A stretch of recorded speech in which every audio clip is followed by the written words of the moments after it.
What is up, everyone? Welcome to episode 2 of the Until Jacksonville podcast. Just going to be me tonight. Had some scheduling conflicts with the other guys for this week, but I could not let there be a whole week without us talking about some ball this weekend. So, huge week 1 slate coming up. Super excited for all of that. So, first, going to recap a little bit of what happened in week 0 for those of you who missed that. Great start to college ball season.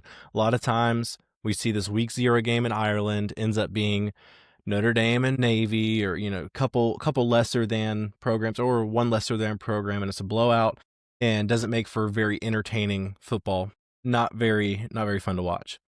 We got this past week. We got started up with Kansas State and Iowa State. Farmageddon in Ireland, as it should not be, but it was such a fun game to watch. It was the epitome to me of college football. It was rainy, it was sloppy, was not clean. You think about pro ball, a lot of it's they're playing in a dome, they're playing in an environment where you don't have to worry about the elements. Not all the times, but a lot of modern stadiums nowadays. College football, man, it's gritty. It doesn't make sense sometimes. You can go to a game and go, wow, it seems like everyone's throwing a football covered in Dawn soap. So what are we going to do? We're just going to run the ball and see if we can occasionally hit a pass. So fun to watch. A little bit sloppy in the beginning. Had some muffed punts. We had some fumbles, some bad turnovers. Felt like every time someone had some momentum, something stupid would happen where someone would go for it on 4th and 1 at their own 10-yard line or something like that. Points were hard to come by in that first half. Second half got a little bit more explosive, but overall, very fun game to watch. Pretty soon out the gate, my analysis of it was, man, Iowa State is the only team that can put anything through the air. Kansas State had a decent run game, started out, but just could not seem to get a consistent passing game. Iowa State was able to do enough. Rocco Beck, super excited to see what he can do this year. He's just gotten a little bit better in all of his playing time, and so another year for him as a starter. Iowa State looked really good. Ended up getting a little close in the end. Felt like Iowa State kind of had control of it late. Kansas State fought back after a blown coverage, and it really came down to a few minutes left in the game. Iowa State has the ball, and they were able to just run down the clock, run the ball into heavy boxes consistently. Had a great tight end pop pass right over the linebacker's head, which was able to convert a really crucial first down for them to keep the chains moving and keep the time ticking. Got all the way down to the 1-yard line and then kneed it out. So very entertaining game. Felt like from the beginning Iowa State was probably going to have the edge just because they could pass it a little bit better. Both run games were solid. Avery Johnson still has some things to clean up, but he did a lot of great things with his legs. Saw some things he can clean up, get better at, but overall, very fun game. Obviously, Big 12 matchup, so week 0 already getting into what one of the Power 4 conferences are going to shape up like. So, going to be very interesting to see where this Iowa State team continues to go after this. Enjoy watching a little bit of UNLV struggle against, I believe it was Idaho State. Don't quote me on that. 30.5-point favorites. Dan Mullen's first game at UNLV and did not go great. They started very slow. I remember I was not watching it at the moment. I was out of town at a birthday party for a legend in Major League Baseball. Anyway, so I was not watching this live, go to check the score at one point, and UNLV is down 14, and I'm thinking it was going to be a blowout for UNLV, and it was a little ugly quick. Saw some highlights from it. Essentially, my biggest takeaway on this, Dan Mullen. I mean, I didn't have the expectations super high for you. Year 1 at UNLV, a lot of transfer, a lot of things to redo, but I mean, this UNLV team was a team that last year was a win away from making the college football playoff. It came down to them and Boise State in the conference championship, and the winner was going to the playoff. So this is not like he took over a program that was just horrible, going 3-9, going 2-10. I mean, it was a good program. I lost a lot, like you see from any time a coach departs, whether that's retirement or gets fired. So a lot to fix there. But we'll just continue to see, can the offense look like it did in the second half, and can they stop a nosebleed on defense? Couldn't do a whole lot there. And then also another thing that made this so fun with college football starting back is the late night Hawaii game. When I think of college football season, I think of Reese Davis giving that morning monologue, talking about college game day. You hear the music, and it gets me so hyped. They show the drone up in the air. They're showing all the fans at college game day that Saturday, and it is just electric. Think about big noon kickoff. I think of some Big Ten game going on to start the slate. I think of that 3:30 ABC slot that you have for the SEC right now. I miss CBS, SEC on CBS. That was I can't believe they took it from us, but still great football in that middle slot, great night game. And then the night games are over and you're like, is there any more football on? I got to keep watching. I don't feel like getting up off my couch. It's 11 p.m. What else is there? And you see Hawaii kicking off. 7:30 kick. It wasn't like a 10:30 kick, but so much fun to see. Hawaii quarterback was really gritty. Overall, it was a kind of an ugly game. There were a lot of penalties. I mean, a lot of penalties in this game. It felt like every play there was something, but very fun game to watch. Hawaii pulls it out. When Hawaii's good, it makes that graveyard shift worth of a time slot just so much more fun. So thank you, Hawaii, for doing your part. Now, please continue that. But yeah, week 0 was very fun, very electric, but nothing compared to what week 1 has in store for us. This may be the greatest week 1. Going into it before it's even started, there have been a lot of great week 1s. I could think of times where Oklahoma would go to Ohio State with Baker Mayfield, and some different times where it felt like there were 3 or 4 games in week 1 that were very solid. This week, there are so many games that, one, you have the heavy hitters like Texas and Ohio State, number 1, going to number 3, huge game. You have LSU going to Clemson, huge game. But there's also just so many very interesting matchups and interesting games going on, and super excited for it. And we don't have to wait very long for it. Starts Thursday night. A big Thursday game that I'm looking at is the biggest game of the night, Nebraska at Cincinnati.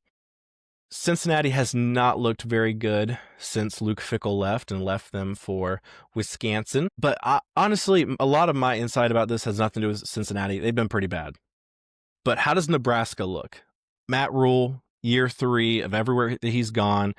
Temple, at Baylor, didn't really work out at up in Carolina for the Panthers. But he's shown a trend that when he takes over a program in college, he gets a little bit better year 2, and then boom, year 3. Great scaling every single time. He does a great job there. Another year with Dylan Raiola, did they surround him with better weapons? Got a pretty good transfer in Dane Key from Kentucky, who's your typical X-receiver, big body, great wingspan, physical at the point of attack. So I'm excited to see what Nebraska does in year 3 under Matt Rule. Obviously a very winnable game.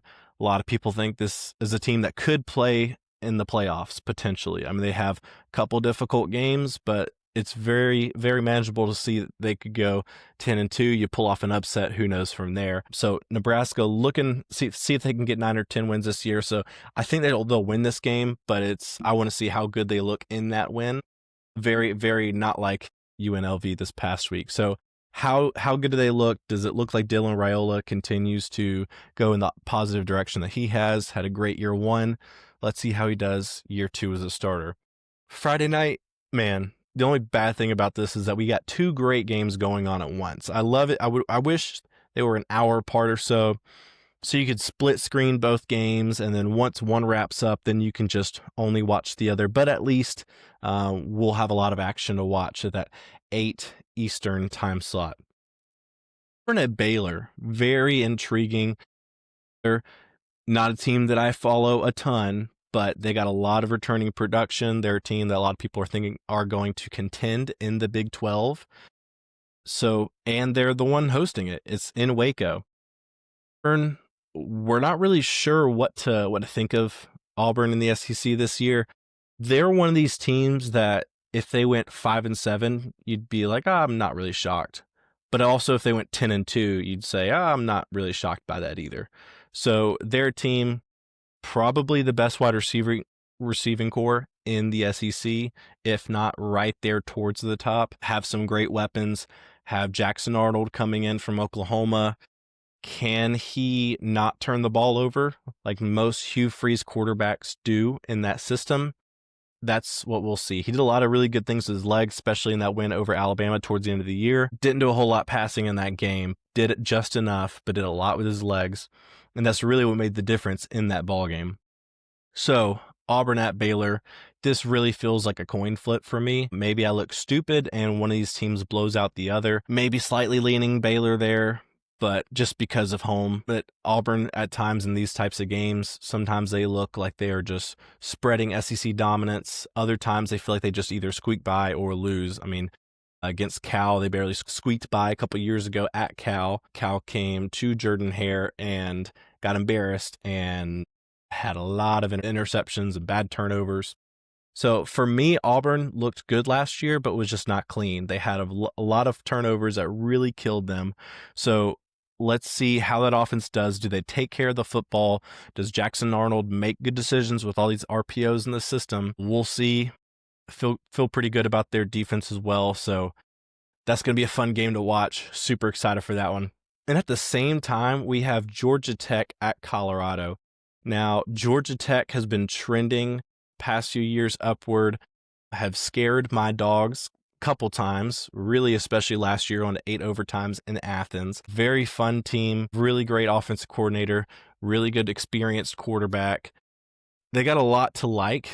Their offense, if you're someone who maybe you're not super in depth with a game of football and you just want to watch a fun offense, they are one. When you think of old school Georgia Tech, you think of the triple option. Anyone can have it. What they run is essentially a modern day triple option.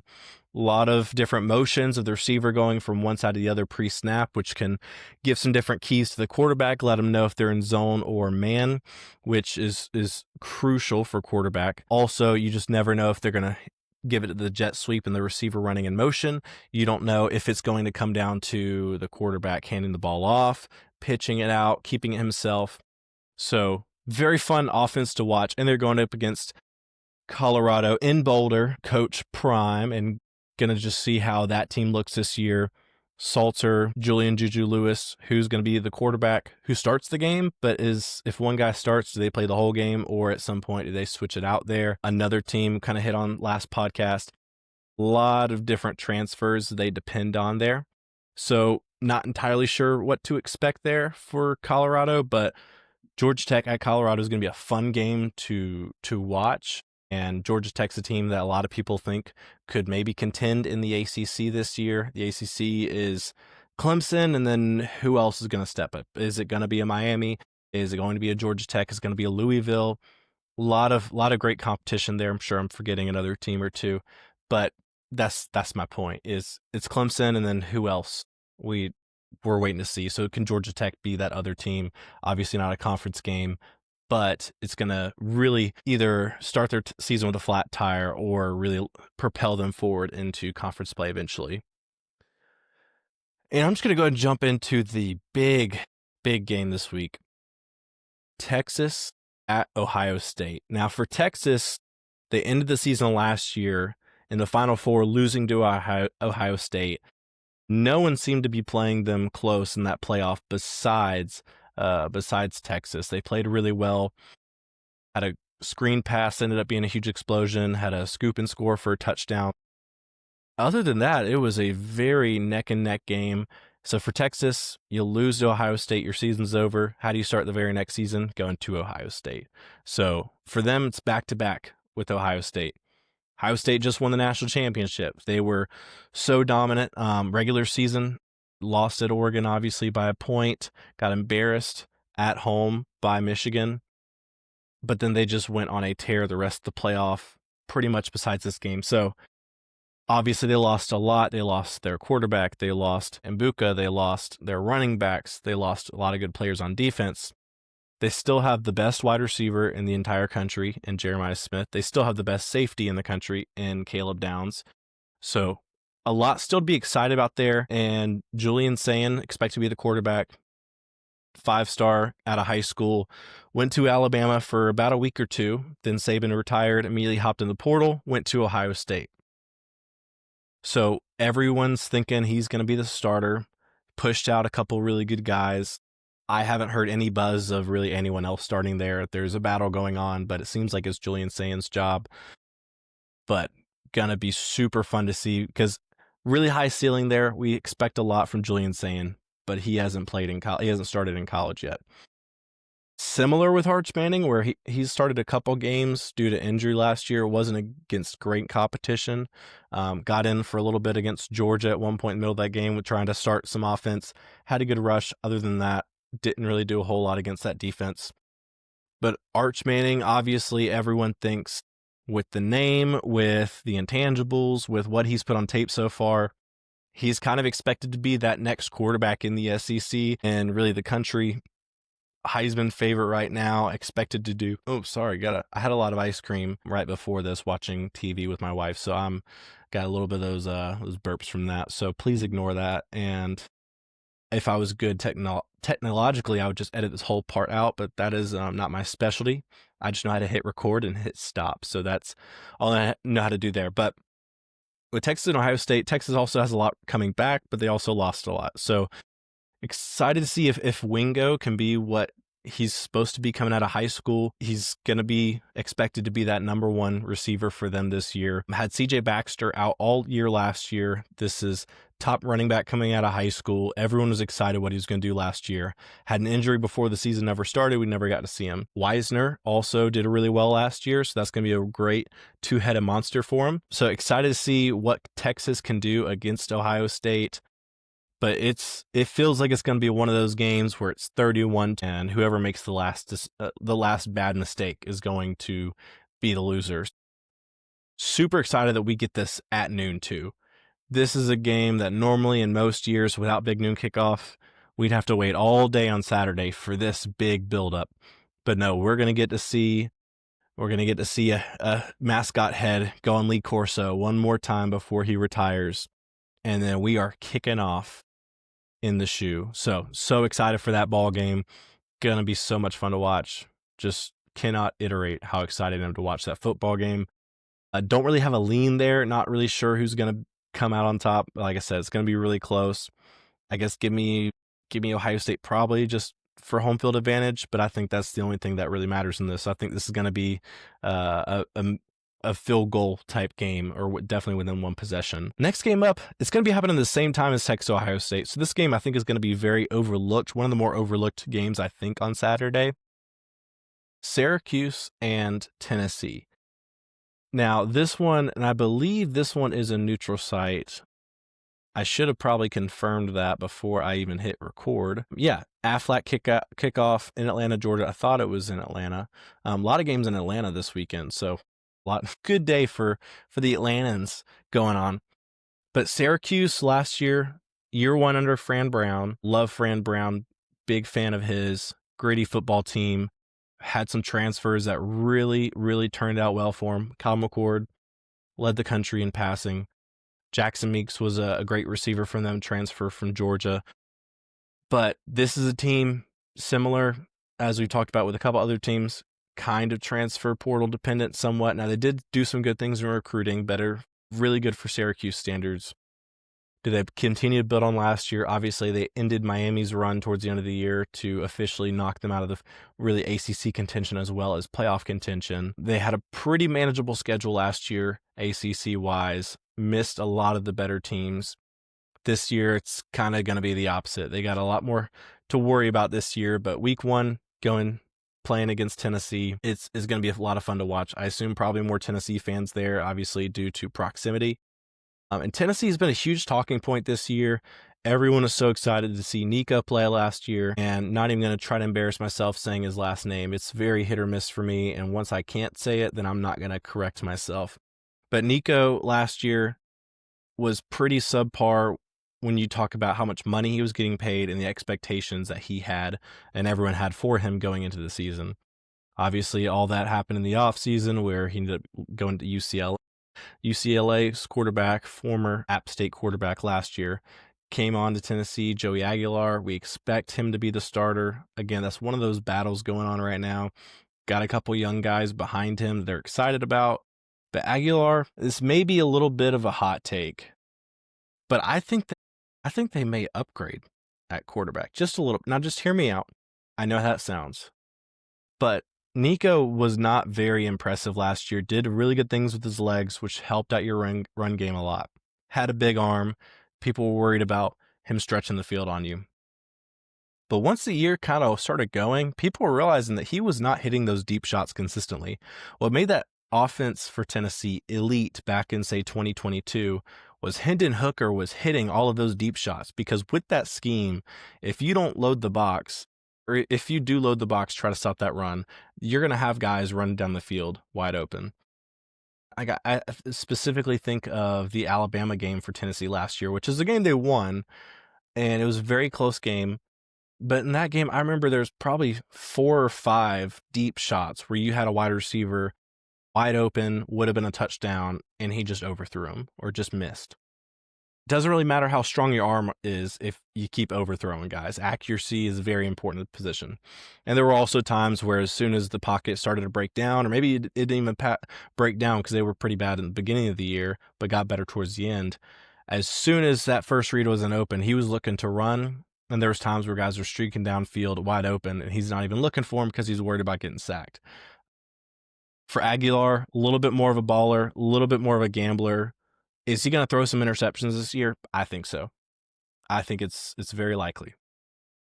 But I also think he's going to hit on those deep shots a lot more, which is going to have to lighten the box. Now, for those not as familiar, Tennessee likes to use the full width of the field. They'll have a guy on one sideline and on the other sideline. I mean, they use the entire field, really stretch out a defense. And you have to decide, are you going to load the box to stop their really good run game, or are you just going to try to stay back and not get hit over the top? Last year, people realized he can't hit those deep shots, so we're just going to load the box, and that's what really killed him at times. But this team that depends on defense and a run game, so to me, quarterback wasn't really even the hugest part of the discussion. I still was not super high on them. But now with Aguilar, I don't know. I mean, as a Georgia fan, we've got to go to Knoxville week 3. I mean, he scares me a little bit more because I think he's going to take those shots. I think he's going to hit more of them, whether those end in points or just deep completions. That really changes how you can stop that offense. So, yeah, we'll see with Syracuse and Tennessee this weekend.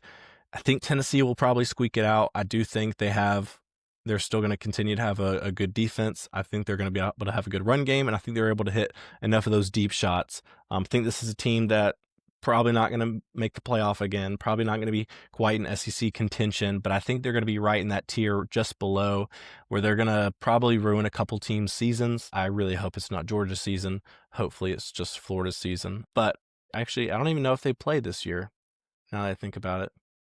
Do they play? You know what? It's killing me now. This is so unprofessional. I don't even care. Does Florida and Tennessee play this year's schedule? But even if they don't, I hate the Gators. Yeah, I don't think that they play this year. That's always weird to me whenever teams like that don't play with the weird-ass scheduling. No, just kidding. They do. Late in the year, second game, the last game of the year, they got to go to Gainesville. So I did pick that recently in my spreadsheet that I have with my father. Did pick Tennessee to go to Gainesville and lose or win, but that's usually a place that they find a way to lose. So anyway, enough on that game. Give me Tennessee probably by a touchdown, 10 points, somewhere right around that 10 points, I think is going to be about where they finish in that game. But who knows? Fran Brown has shocked people before. Now, if my mom is listening to this, please cover your ears. Alabama is going to go to Tallahassee. And when this game was on the schedule a couple years ago, this was looking like it was going to be such a fun game to watch. It was going to be electric. Man, Alabama going to FSU, 2 big brands. A couple years ago, FSU had a great season. Man, that's going to be great in a couple years. Last year, FSU obviously went 2-10. Was not good at all. The team obviously quit on them. Still have Norvell, obviously. They just extended him the year before, so it's not like he was going to go anywhere. Got some different guys. Got Castellanos from Boston College. Got guys like Deuce Robinson. Got guy like Squirrel White. But I think they'll improve. But last year they had 2 wins. So it doesn't take much to get better than having 2 wins and 10 losses. But in this game, I am kind of high on Alabama for the season. I think they're going to be They're probably going to be a 9-win team, 10-win team, somewhere in there. I don't think they go undefeated. They'll probably have a couple losses, but I still think this is a team that is going to either make the playoff or be just outside like they were last year. Do you think it's still going to be a good team? I think Ty Simpson is a lot more of a better fit for a Kalen DeBoer type offense. Jalen Milroe was much more of a mobile threat last year for him. Ty Simpson at quarterback, very good pocket passer. Obviously, they got Ryan Williams back, who is only 18 years old. But I'm just glad we don't have to hear about them saying, oh, the 17-year-old every single time Alabama played. I think Alabama's going to beat FSU pretty bad. I think if you're an FSU fan, best case scenario is you lose by 17, you put up a good fight. Maybe there's a chance that you play great defense and it's just an ugly game. There's a lot of turnovers and somehow you're trailing 3 at half. But I just think Alabama has the dudes, and I'm not gonna pick the opposite. I'm not gonna pick for it to be a close game or for FSU to win and be most likely proven wrong. I'll let FSU prove me wrong. So sorry, Mom. Tide is gonna roll through Tallahassee week 1. This is my personal favorite game of the weekend is going to be LSU going to Clemson. Big Death Valley going to Little Valley or Death Valley Junior. So very, very fun matchup to see. These are two teams that a lot of people are thinking are going to hit their stride. It's kind of a win now or win never type mentality for both of these teams. Now, a couple interesting stats in this game. Someone's going to have to break a streak here. LSU has not won their first game of the year since Joe Burrow was their quarterback. 2019, an electric season, had a lot of great talent. I mean, insane amount of talent. 2 of the best receivers in the entire league right now, one of the best quarterbacks in the entire league right now. We're all on that roster together. But since then, week 1, they have not found a way to win. Now, they've been competitive. It's not like they're getting blown out, but the biggest thing is in the fourth quarters, they're just getting outscored. Whether that's by USC, whether that was by Florida State, just have not looked good week 1. So can they hit the ground running this year? Is this a team, Garrett Nussmeier, year 2 as a full-time starter, adding guys like a Nick Anderson, adding a speedster in Berrien Brown? I think their offense is going to be really good. But the biggest thing for them is I think this is a team that you look at week 8, week 9, week 10, by the time they got to go to Tuscaloosa in November. I think this offense is firing all cylinders. I think this team is great. Billy Baker, second year as a DC, got a lot of great transfers on the defensive side of the ball. I think this is a team that late in the year, no one wants to play. Week 1, do they start off strong? They haven't done that recently. So we don't know. For Clemson, another streak going on. They are 0-6 the last 6 times they've played a ranked SEC opponent. Last year, they played 3 SEC teams in the year, and they went 0-3 in those games. They got throttled by Georgia, lost a very competitive game to South Carolina, and then obviously in the playoffs, they played at Ohio or at Texas, and they looked really good in the second half. Started kind of slow once they really started pushing the ball downfield. Got better, but it was a little bit just too late in that game. But they looked really good. A lot of people thinking that they're going to win the ACC, which I'm in total agreement with that. I think this is definitely a playoff team. If they don't make the playoff, they did a lot of things went wrong. I think Cade Klubnik's one of the better quarterbacks in college football this year.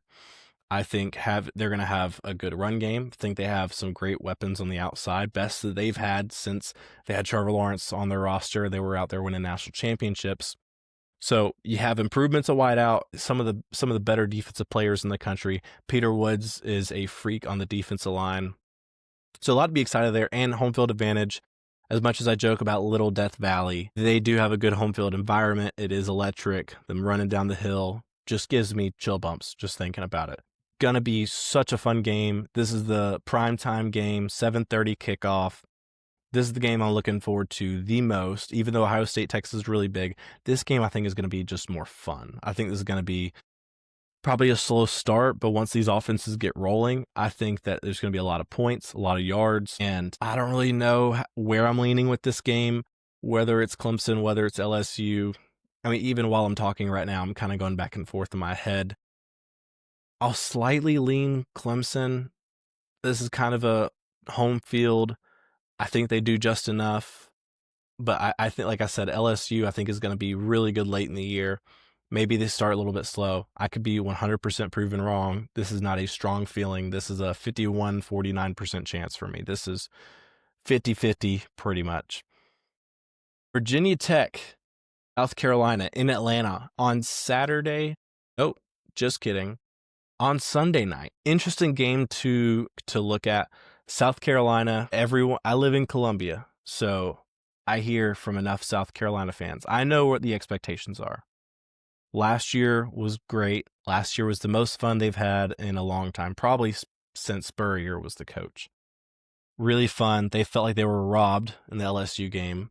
They felt like they very much should have beat Alabama, which they were very, very close.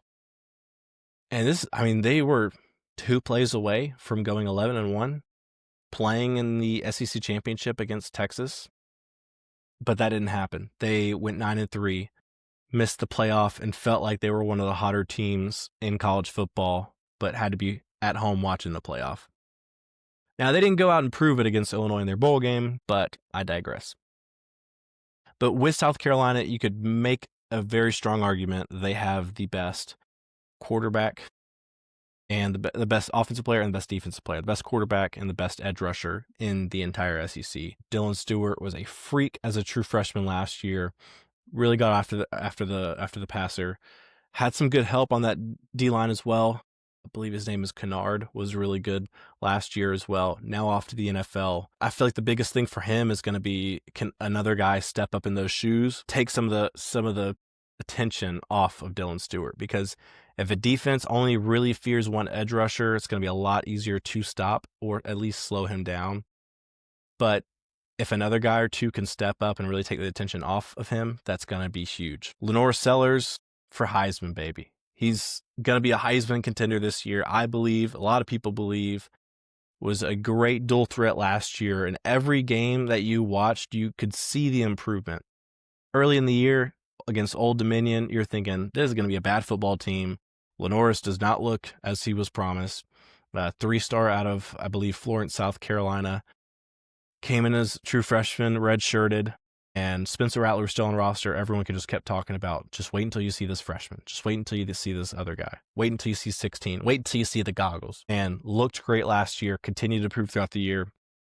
Biggest thing, nationally, the question is, okay, well, who's he going to throw to? What are the weapons? In South Carolina, in Columbia, they're all saying, dude, wait until you see these weapons. Now, Nick Harbor, we know is a freak. 5-star coming out of high school. I believe 245. Big guy, track star. Was 99 speed, 99 acceleration in the EA college football video game. Was super overpowered. Lost a couple games in Dynasty because of him. But was electric in the video game. In person, has not lived up to expectation. Every year for him, it's been, okay, now he's going to be what we think he's going to be. Has not been it yet. Can other guys step up? Trying to remember number 13 for them, another wideout. Looked really good. Looked really good in the spring game this past year. I attended it. I mean, my biggest takeaway from the spring game was, is offensive line going to be good? Because last year in the spring game, now they have a great defensive line, so maybe they made them look bad. But every play I watched, Lenore Sellers is rolling out of the pocket, having to look like Superman to complete a 5-yard route in the spring game. And he did it because he's that type of athlete. But can he do that over the course of a whole season? Is the offensive line going to be good enough? A couple of years ago, under Spencer Rattler at quarterback, the offensive line did not protect him. I think they gave up 7 or 8 sacks against North Carolina in their season opener in 2022, a game that I attended. But I'm so concerned about their offensive line. So can they protect him? If not, he's going to get dinged up. He's a guy that likes to run. He's going to take some hits.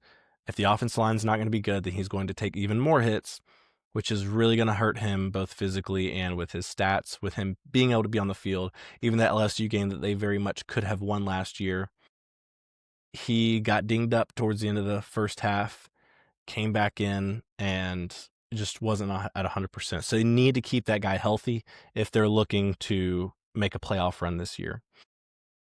Virginia Tech, not going to sit up here and act like I know everything about them. I like their quarterback. I like a couple of their weapons, but not a team that I've done a ton of studying about. I think South Carolina, number 13 in the country, think they should win this game comfortably. Neutral site. It's not like they got to go to Virginia Tech, which I'm upset about because how cool would it have been if Shane Bieber had to listen to Sandstorm and be there at Virginia Tech and be the opposing coach? So great. For those of you who don't know, his dad was a legendary coach at Virginia Tech, grew up loving Virginia Tech. That's where his dad coached. And now he's coaching against them. This would have been so much cooler if it would have been at a home instead of at a neutral site. But I digress. Give me South Carolina in this ball game. And then after that, this is one of those games that I'm also very excited about. I mean, top 10 matchup. How can you not be excited? Notre Dame at Miami. Carson Beck last year missed the playoff game. He went out for injury at the end of the first half against Texas in the SEC championship game. And for Carson Beck, he didn't get to play up against Notre Dame. Well, now he gets his chance. Miami last year, what were their problems? If you even think about saying anything on offense, you're wrong. The defense was atrocious. Now, according to Josh Pate and some different people with some insider information, they think their pass defense obviously was horrible last year. They think it'll be a strength this year. But the big thing for me in this ball game is I'm really impressed with what Miami has on both the offensive and defensive lines, especially that offensive line. I mean, they've got some dudes. When Cristobal got there, they brought in several highly touted recruits, and they all looked good, but they were young. They've continually gotten older, bigger, stronger.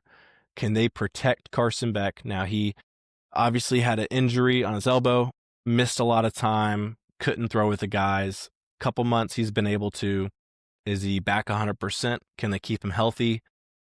Probably the biggest question mark, other than can the defense just be better, is who's Carson Beck going to be thrown to. I'm really excited to see Carr was a guy that was at one point committed to Georgia, so I'm very familiar with him. Great track star, or I don't even know if he did track, but very fast guy. Very, very fast guy. I think he did track, but very good speed. I remember watching his tape after he committed to Georgia, and I thought, this guy almost looks like Jameson Williams, just the way he runs away from people.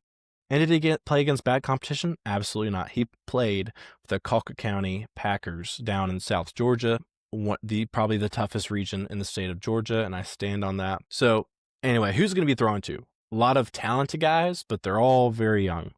Lost Restrepo, lost a lot of those good weapons for them. So who's Carson Beck going to be thrown to? Because someone's going to need to win. With Notre Dame, very fundamentally sound team. This is how they beat Georgia last year, was not because they had more talent, but because they outplayed Georgia for that entire game. Does that transition to having your losses like they had to the NFL and such? Did they continue to have that? We think so. Really, really big fan of Freeman. He is a great coach. I think he'll continue to build them up. But super excited about Notre Dame in this type of ball game because their defense, they like to load the box and they like to man up the receivers. If those guys can't get open against man coverage, Miami will get blown out. But if they can win again in man coverage, then really there's no telling where this game can go. I think Carson Beck last year, I think he was really enjoying the lifestyle of being a quarterback, of being the guy who is expected to be a Heisman, not just contender, but expected to be the Heisman winner, expected to be the first overall pick in the draft. I think he was just expecting to kind of go out there, chill, not really have to lock in, and he looked really bad at points last year. When Georgia had a lot of problems on offense other than him, I don't think he was the problem, but I do think at times he was just not dialed in. I think you get a dialed in Carson Beck for this season at Miami. But if the wide receivers don't help him out, it's going to be hard. Last year, he started doing rough. Why? Because Georgia led the country in drops, and he was not able to consistently get any offense going because when you run the ball, if it's a 2-yard gain, it's 2 yards. You drop a ball, no gain, and there were so many times where it'd be a 3rd and 5, and we drop it. Or the defense have a heavy blitz, and he'd hit a screen, would have been a 40-yard touchdown.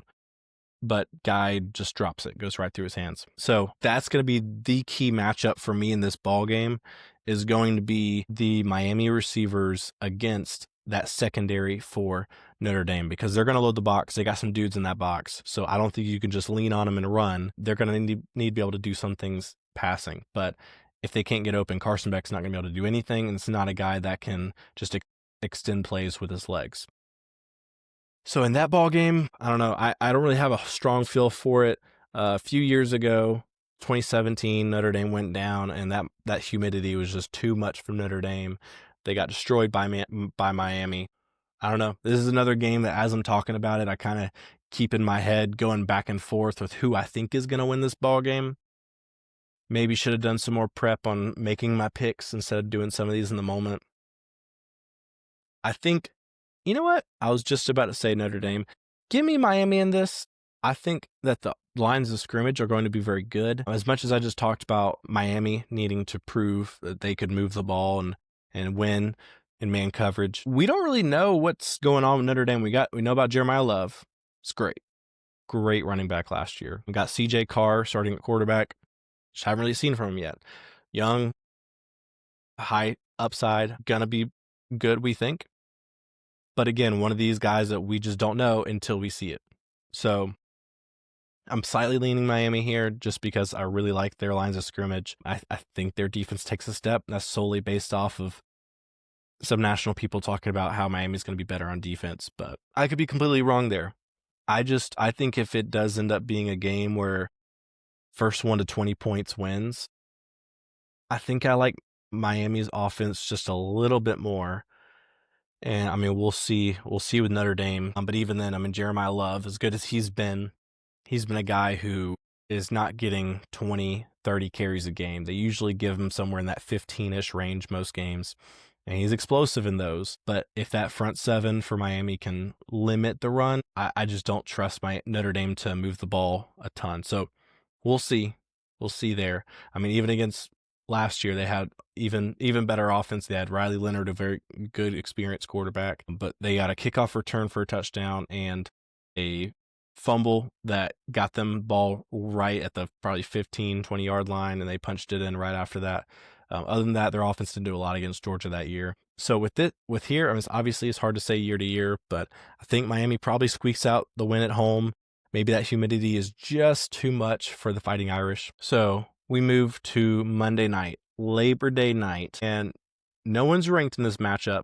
Only one game to be watching, and all eyes will be on Bill Belichick. I feel like he's been a lot of news this offseason. Obviously, legendary NFL coach. Greatest of all time to most people. Let go by the Pats. No one else in the NFL wanted to offer him a job. Ended up in North Carolina, 70-something with a 24-year-old girlfriend, I think fiance now. I don't know. But everything that's been talked about him, none of it has been talked about North Carolina's team. And they did some weird things in the spring, guys. This is so weird to me. On their practice jerseys, I think they did this in the spring game too, but I can't remember. But all their practices, they didn't have names or numbers on their players. Now tell me how you evaluate tape when you're looking at the practice tape, trying to figure out who played well when no one has a daggum number. I feel like that would that would hurt my head trying to break down that film and see who's doing good, who's doing bad. I mean, that just makes no sense to me. But they had to earn their numbers, apparently. But with all that being said, he's going to coach the defense out of the ball well. They will be fundamentally sound. They will have good run gap responsibilities, and they will be strong there, we think. TCU has not been the same since they made it to the playoff and got absolutely embarrassed by Georgia in 2022. So we'll see. I think this is a game North Carolina probably going to end up winning. Right now, let's see. TCU's the favorite. And this is in Chapel Hill. What does Vegas know? I don't know a lot about TCU. Another one of these transfer portal teams that have a lot of change year after year. What does North Carolina do? I'm so intrigued to see what that looks like, Bill Belichick. I don't think it's going to be great for them. Luckily, schedule-wise, not horrible for the ACC, so they'll probably end up being in that kind of 8-4, 9-3 range, probably more 8-4 to 7-5. I don't think they'll hit 9 wins. I think 8-4 is about where they finish. But I just love that all eyes are going to be on Bill Belichick coaching his first ever college game. How ready is he for college football? And obviously, a lot of people would probably say, oh, well, he did good in the NFL. He'll do good in college. We think so, but college football is a very differently ran game. Obviously, we got the hashes, different width, so you use a lot more of side to side in college football, a lot more width with a lot of schemes. You also have a lot more RPOs. For those of you who don't know, in NFL football, I'll start back. So an RPO is whenever the offensive line basically blocks as if it's a run, but the wide receivers will run some type of either screen on the outside or maybe a backside slant or something, but they're actually running routes. And the quarterback will put the ball in the belly of the running back, and he will either hand it off and let them run it, or he'll throw it right over the top. And in the NFL, for you to be able to pass, offensive linemen cannot go more than 1.5 yards past the line of scrimmage forward. So you can't really get much depth. So RPOs are run very differently and not as often. In college, you have 3.5 yards to get downfield. So you have a couple seconds to really make a read, throw it over the top. So I don't really know. Is he ready to stop a heavy RPO team, which I assume TCU is going to do a little bit of? But it's still football, but there are some rule changes. There are some things that are different. And this is still year one under North Carolina with Bill Belichick. So another game that I don't really have a great feel on. TCU is the favorite by 3, even though it's in Chapel Hill. I think Bill Belichick finds a way to win. That experience of coaching probably is what does it. But also, I wouldn't be shocked if TCU upset. It wouldn't even be an upset, technically. But if they destroyed the darling of Bill Belichick and took out North Carolina, I wouldn't be super shocked.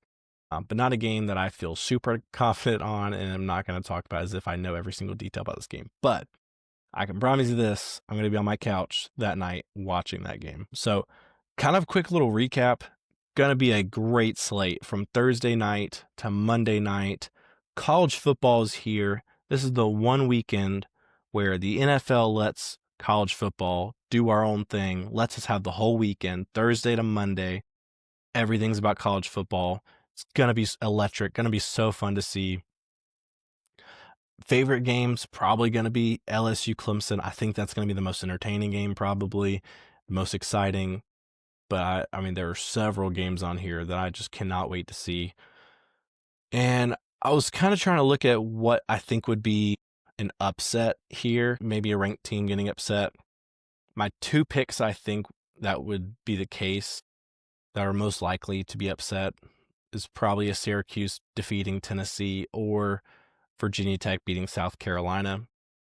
Again, I don't think either of those will happen, but I would say those are the 2 teams that I feel like are the most on upset alert for this weekend. But again, we're here. We're here in college football. Week 1 is officially here. It's game week. So excited. Luckily, didn't have to do a whole lot of breakdown with Georgia and Florida, so it's good night that they're not here. The reason being, because Georgia plays Marshall and Florida plays LIU, which, if you at home are thinking, what's LIU? Is it Louisiana International? No, it's Long Island University. Long Island University. And I know what you're thinking. They have a football team? In fact, they do. But they probably won't have much of one because they have to play Florida, and it's probably going to be embarrassing. It'd be cool, though, if LIU won, because obviously I do not like Florida. But yeah, no really games to break down when it comes to the Dogs or the Gators this weekend. They should both win big at home against lesser competition, so not a ton to break down there. Other than that, I'm going to wrap it up here. Again, college football is here. Be excited. If you're not someone who watches a ton of football, watch it. This year is going to be unlike any other year, I think. the difference in competition of the best teams to the middle of the pack teams, that gap is so much smaller than it has been. I think going into the year, you probably have 14, 15 teams that rightfully feel like they could win the national championship this year, which is going to make it so much fun. There's going to be a lot of good teams losing throughout the year. It's going to be a lot of great games to be watched. And it all starts week 1. We don't have to wait for it. It starts right out the gate for us. So again, super excited. Hope y'all enjoyed. If you're watching this on YouTube, please leave a like, subscribe, hit that bell button, all the YouTube things. If you're on Spotify, add us as your favorite and give us a review, something. But would love more support from y'all if possible. The more eyes, the better. Trying to make this grow into something would be super, super cool to see. So I should have prepared this a little bit better, but I didn't even think about doing this without the Florida guys being here. But you know what? Tradition is tradition. And what am I to go against tradition? We have 67 days until Jacksonville. Y'all have a good night.